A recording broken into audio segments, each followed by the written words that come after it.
കൂട്ടുകാരെ, എല്ലാ കൂട്ടുകാർക്കും മിഠായി കഥകളിലേക്ക് സ്വാഗതം.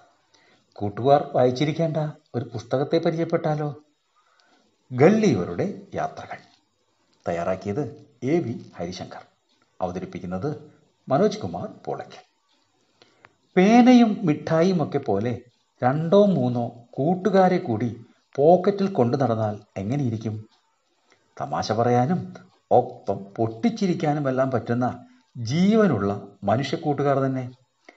ഇത്തിരി പോന്ന ഇത്തരം മനുഷ്യർ ജീവിക്കുന്ന ഒരു നാട്ടിലെത്തിച്ച് വായനക്കാരെ അത്ഭുതപ്പെടുത്തുകയും രസിപ്പിക്കുകയും ചെയ്ത പുസ്തകമാണ് ഗള്ളിവേഴ്സ് ട്രാവൽസ്, ഗള്ളിവരുടെ യാത്രകൾ. 3 നൂറ്റാണ്ട് മുമ്പ് ജീവിച്ചിരുന്ന ജോനതൻ സ്വിഫ്റ്റ് എന്ന ഐറിഷ് എഴുത്തുകാരനാണ് ഇന്നും ലോകത്തെ വിസ്മയിപ്പിച്ചുകൊണ്ടിരിക്കുന്ന ഈ പുസ്തകം രചിച്ചത്. ഒരു കപ്പലിലെ ഡോക്ടറായ ലെമുവൽ ഗള്ളിവർ അതിവിചിത്രമായ ചില നാടുകളിൽ ചെന്നെത്തിപ്പെടുന്ന കഥകളാണ് ഈ പുസ്തകം പറഞ്ഞു തരുന്നത്. അദ്ദേഹം ആദ്യം എത്തിപ്പെടുന്ന നാടാണ് ലില്ലിപുട്ട്. നേരത്തെ പറഞ്ഞ ഇത്തിരി കുഞ്ഞന്മാരുടെ നാട് തന്നെ. അവിടുത്തെ സാഹചര്യങ്ങളെ അതിജീവിച്ച് നാട്ടിൽ തിരിച്ചെത്തിയ ഗള്ളിവർ പിന്നീട് വേറൊരു വിചിത്ര നാട്ടിലെത്തി. ബ്രോബ്ഡിംഗ്നാഗ് എന്നു പേരുള്ള ആ നാട്ടിൽ സ്ഥിതി നേരെ തിരിച്ചായിരുന്നു.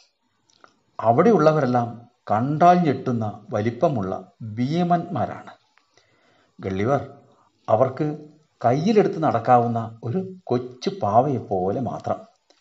അത് കഴിഞ്ഞ് അദ്ദേഹം എത്തിപ്പെടുന്ന ലെപ്യൂട്ട എന്ന പറക്കും ദ്വീപിലാണ്.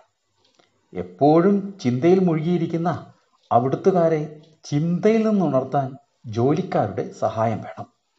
ഗള്ളിവർ എത്തുന്ന മറ്റൊരു നാടാണ് ഏറ്റവും വിചിത്രം. അവിടെ ബുദ്ധിയും വിവേകവുമുള്ള കൂട്ടർ കുതിരകളാണ്. യാഹൂ എന്ന് വിളിക്കുന്ന ഇവിടുത്തെ മനുഷ്യരോ ബുദ്ധിയില്ലാത്ത കാട്ടുപ്രാകൃതക്കാരും.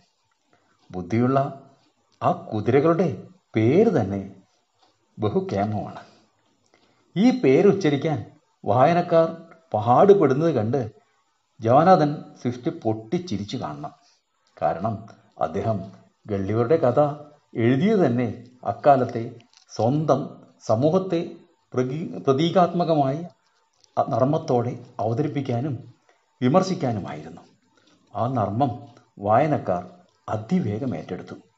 ലളിതമായ പുനരാഖ്യാനങ്ങളിലൂടെ ലോകമെങ്ങുമുള്ള കുട്ടികളുടെ മനസ്സും ആ കഥകൾ കീഴടക്കി. കൂട്ടുകാർക്ക് കഥ ഇഷ്ടമായോ? എങ്കിൽ പുതിയ കഥയുമായി നമുക്ക് നാളെ കാണാം. എല്ലാവർക്കും നല്ലൊരു ദിനം ആശംസിക്കുന്നു. Story uncle.